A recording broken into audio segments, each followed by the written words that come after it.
Today I'm going to be making my extra dark, fast and easy brownies. And here are the ingredients that we need. 3/4 of a cup of salted butter, 3 eggs, 1 cup of granulated sugar, 3/4 of a cup of all-purpose flour, 1/2 cup of cocoa powder, and 1 cup of chocolate chips. So those are the ingredients, so let's get started. For my first step, I have a little bit of water in a large pot on my stove element. I'm going to put my glass bowl on top of that. So the water in our pot is going to gently heat our bowl, and that's exactly what I want.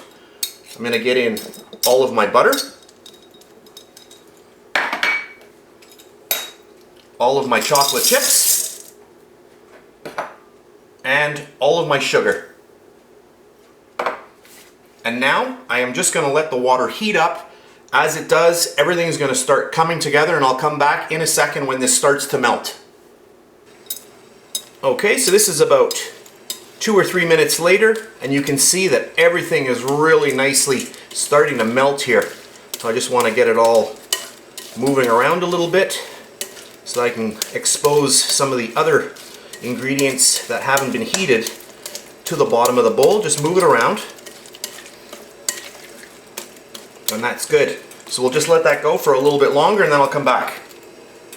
So a couple minutes later, and this is really starting to melt down. This is a really simple recipe because it basically does all itself. You just put it on your stove over a low water and it just does all the magic on its own. And that looks good. I'm going to turn my element right off. Just mix the rest of this in. This will all completely melt down. And then we are on to the next step. So this is about 2 minutes later. I've just cleaned up my area and we are ready to go. So very important, you're going to grab your whisk. You can use either a whisk or an electric mixer. And just keep your chocolate mixture all moving. And then we're going to grab all of our eggs. So we're going to start egg number 1. And I want to keep the mixture moving.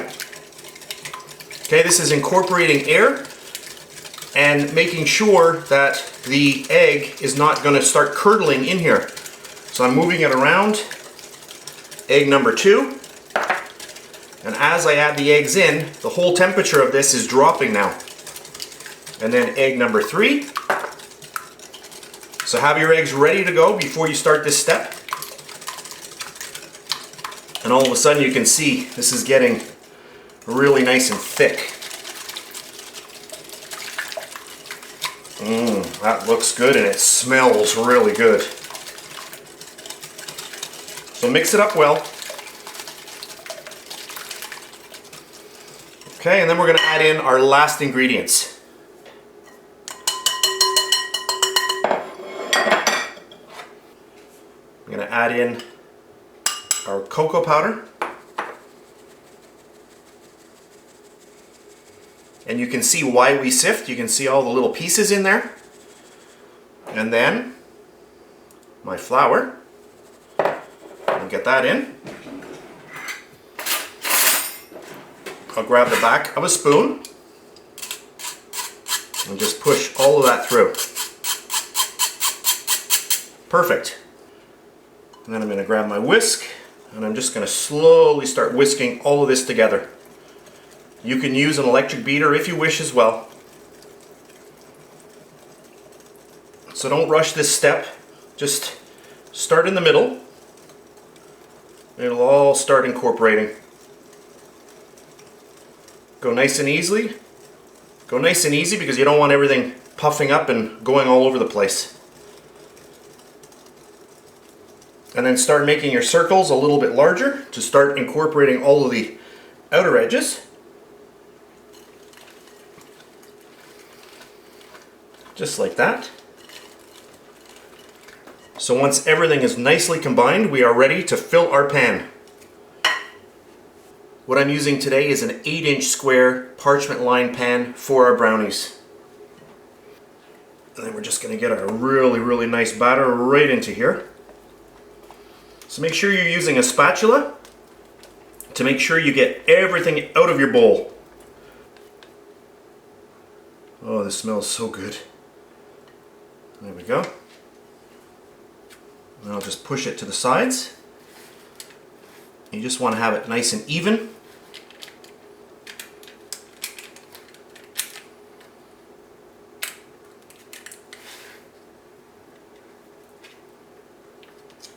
And that looks good. You can tap it if you wish. And then into my 325-degree oven for 35 minutes. So my brownies have been cooling about a half an hour right now. I baked them exactly 35 minutes at 325 degrees Fahrenheit. I've got a little spatula, and I just want to go around the edges here where I don't have the parchment paper, just to make sure that we get a clean break. And that's good. Remove our little metal clips. And then, a nice gentle pull. Always make sure that it's going to break out nice and easily. And there we have it. Oh, and this smells really good. So at this point, you could just cut these up and eat them like that. But today I'm going to frost them over with a little bit of milk chocolate. So I'll set up for that and I'll be back in 1 second. I have a little bit of milk chocolate that I heated up in my microwave. And I'm just going to get some of this on here.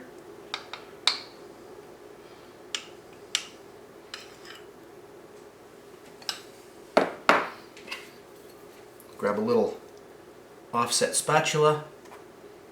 I'll just get this over the top. This is totally optional, but it is nice.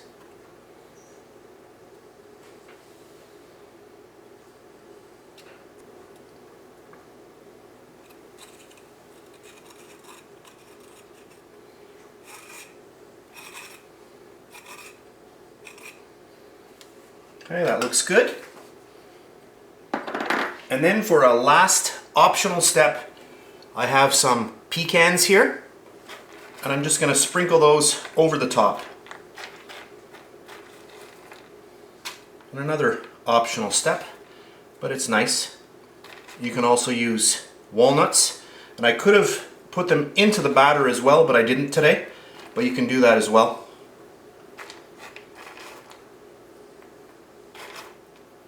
And that looks good, just like that.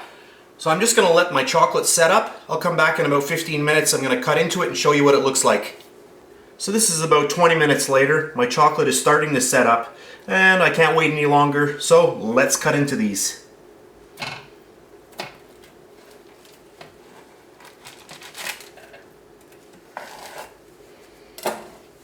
Let's see the inside.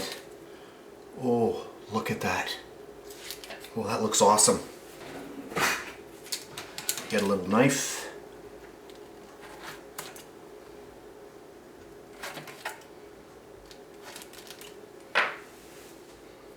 Oh, wow. Really, really dark. Let me zoom in a little bit. So I've just zoomed in a little bit just to show you a little bit better. Hopefully the camera can pick up how dark and how fudgy these are. Of course, I'm going to have to try a little piece. Oh, wow. Really, really good. Well, these are really super fudgy. Look at this. Super, super moist. Really, really nice. Wow. Let me just turn these around just to show you what the inside looks like. So there we have it. A really fast video for today. I hope you enjoyed it. If you did, please give me a thumbs up. Subscribe if you wish. I really do appreciate that. That's it for today, and I'll see you next time. Oh, wow. Those are good.